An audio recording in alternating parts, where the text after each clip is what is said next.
چلیے بھائی، اگلا سوال کسی بھائی نے کیا کہ اگر نبی صلی اللہ علیہ وآلہ وسلم یہ دعا فرما سکتے ہیں کہ اے اللہ روح قدس کے ذریعے حسان کی مدد فرما، تو ہم لوگ کیوں نہیں کہہ سکتے کہ اے اللہ نبی صلی اللہ علیہ وآلہ وسلم اور مولا علی علیہ السلام کے ذریعے ہماری مدد فرما؟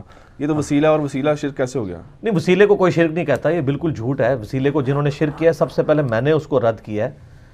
6 وسیلے ہیں جن میں سے 5 تو کتاب و سنت سے ثابت ہیں، ایک کے بارے میں اختلاف ہے، اور اس کو بھی ہم نے کوئی شرک نہیں کہا، نہ میں نے تو ایون بدعت بھی نہیں کہا، اور وہ وسیلہ ہے نبی علیہ السلام کا وسیلہ۔ باقی نبی علیہ السلام کے علاوہ اور ہستیوں کے وسیلوں کے بارے میں سخت ہوں، اور مسئلہ 43 میں نے یعنی آج سے تقریباً 6 سال پہلے ریکارڈ کروا دیا، وسیلہ اور توسل کے صحیح احکام و مسائل، وہ پورا ایک مقدمہ ہے۔ میں اب 1.5 گھنٹہ دوبارہ تو نہیں بول سکتا، میں نے سارے دلائل قرآن و سنت سے دیے، کون کون سے وسیلے جائز ہیں اور کس وسیلے کا کوئی ثبوت نہیں ہے۔ اب یہ دیکھیں، آپ مثال ہی غلط دے رہے ہیں۔ اس مثال میں یہ ہے کہ روح قدس کے ذریعے حسان ابن ثابت کی مدد کرا، یہ نبی علیہ السلام نے دعا کی کہ اے اللہ جبرائیل کے ذریعے مدد کر، تو جبرائیل کے ذریعے اللہ کی مدد مانگی ہے، جبرائیل کی مدد نہیں مانگی۔ دوسری بات، اس کا یعنی جو ڈیکورم سیٹ ہے پہلے سے، ایک پریسیڈنٹ موجود ہے، وہ قرآن پاک میں حضرت عیسیٰ علیہ السلام کے جتنے معجزات ہیں نا، اس کے بارے میں یہ ذکر آتا ہے کہ ہم نے عیسیٰ کی مدد کی روح قدس کے ذریعے۔ تو نبی علیہ السلام نے اسی کو لیا نا کہ اللہ تعالیٰ نے ڈیوٹیاں تفویض کرنے کے لیے فرشتے رکھے ہوئے ہیں، اور وہ فرشتے ان ڈیوٹیوں کے اوپر مامور ہیں، لیکن مانگنا کس سے ہے؟ اللہ سے۔ اس دعا میں نبی علیہ السلام نے یہ تو نہیں کہا اللہ جبرائیل کے صدقے نازل فرما، یہ کہا ہے یا اللہ تجھے جبرائیل کا واسطہ میرا یہ کام کر دے، تو سر وسیلہ آپ نے کہاں سے نکال لیا وہ والا وسیلہ؟ آپ بھی یہی دعا کریں کہ جبرائیل علیہ السلام کے ذریعے مدد فرما، بالکل ٹھیک ہے، وہ اللہ نے ان کو ڈیوٹیز کے لیے تفویض کیا ہوا ہے، لیکن جبرائیل کو آپ نے پکارا نہیں ہے، جبرائیل کا وسیلہ پیش نہیں کیا۔ سر ہمیں اردو تو آتی ہے، آپ کو بھی آتی ہے، وہ بات کریں۔ میں اس لیے کہتا ہوں کہ پڑھے لکھے بندے سے آپ کا واسطہ پڑا ہے، خدا کے لیے سوال کرتے وقت اپنے الفاظ کو اگر خود ہی غور کریں نا، آپ کو جواب مل جائے گا۔ اس میں تو یہ بات ہے ہی نہیں ہے کہ اللہ تجھے جبرائیل کا واسطہ۔ اب رہا کہ اگر کوئی یہ کہتا ہے جی میں اس پہ قیاس کر کے یہ کہتا ہوں کہ اے اللہ نبی علیہ السلام اور مولا علی کے ذریعے میری مدد فرما، تو سر اس کے لیے آپ کو ثبوت پیش کرنا پڑے گا، اور ہم اس کو غلط اس لیے سمجھیں گے کہ نبی علیہ السلام کی مبارک زندگی میں غزوہ بدر اور غزوہ احد کے اندر آرمی چیف کون تھے؟ حضرت حمزہ ابن عبد المطلب۔ تو غزوہ خندق کے موقع پر نبی علیہ السلام نے یہ دعا کی اے اللہ حمزہ کے ذریعے میری مدد فرما۔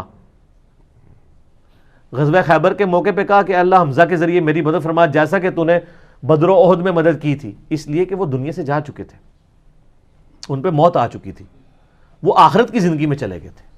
جبرائیل علیہ السلام کا مسئلہ ڈیفرنٹ ہے، اور وہ قیامت تک اللہ تعالیٰ کی ڈیوٹیز کو کریں گے، بلکہ وہ جو شب قدر کے بارے میں آتا ہے کہ شب قدر میں انا انزلناہ فی لیلۃ القدر، اس صورت کے اندر آتا ہے نا اینڈ پہ جا کے کہ اللہ تعالیٰ کے حکم سے فرشتے اور روح قدس اترتے ہیں، اور اللہ تعالیٰ کی طرف سے وہ احکام جو تفویض ہوتے ہیں ان کو ایگزیکیوٹ کرتے ہیں۔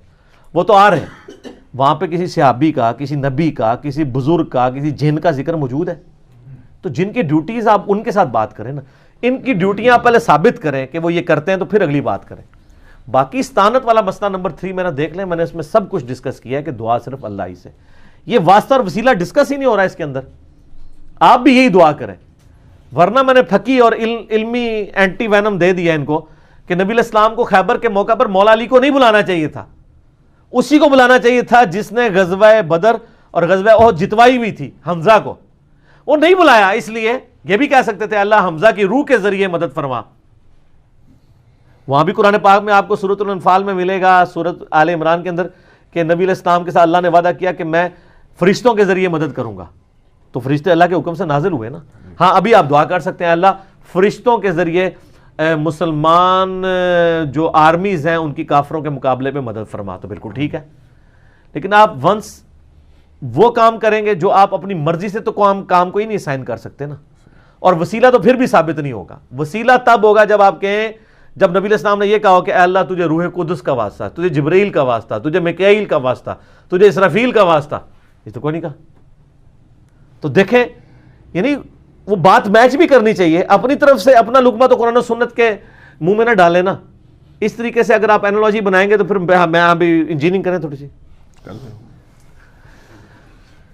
مجھے یہ بتائیں کہ اینالوجیز کو اگر مان لیا جائے تو حضرت آدم علیہ السلام کو فرشتوں نے سجدہ کیا ہے. حضرت آدم علیہ السلام کا مرتبہ زیادہ ہے یا نبی صلی اللہ علیہ وآلہ وسلم کا؟ نبی صلی اللہ علیہ وسلم. تو کیا ہم نبی علیہ السلام کو سجدہ کر سکتے ہیں؟ لیکن آپ کی ڈاکٹرائن میں تو جو آپ جس طریقے سے کورالریز بناتے ہیں، تو اگر نبی آدم کو سجدہ ہو سکتا ہے تو امام الانبیاء صلی اللہ علیہ وآلہ وسلم کو کیوں نہیں ہو سکتا؟ تو آپ کہیں گے نہیں یار یہ کوئی ثابت نہیں ہے، الٹا منع کیا گیا ہے. ابو داؤد میں، ترمذی میں حدیث موجود ہے، ابن ماجہ میں بھی، کہ ایک صحابی نے حضور علیہ السلام کو سجدہ کیا، آپ نے فرمایا سر اٹھا یہ کیا کر رہا ہے؟ تو ان کا یا رسول اللہ میں ہیرا نامی شہر میں گیا تھا، لوگ اپنے سردار کو سجدہ کرتے ہیں. آپ نے فرمایا کہ اگر میں سجدہ جائز سمجھتا تو بیویوں کو کہتا کہ وہ اپنے خامدوں کو سجدہ کریں اس حق کے سبب جو اللہ نے ان کو دیا ہے. اور اس میں یہ بھی الفاظ ہے جب میں فوت ہو جاؤں گا تم میری قبر سے گزرو گے، کیا میری قبر پہ بھی سجدہ کرو گے؟ ان کا نہیں یا رسول اللہ. تو فرمایا پھر مجھے کیوں کر رہے ہو؟ تو نبی علیہ السلام نے عشق اور محبت کے معیارات یعنی قائم کر دیے ہیں. اپنی طرف سے کوئی بندہ عشق کا معیار قائم نہیں کرے گا، ادروائز اس کا پھر کیا جواب دیں گے یہ؟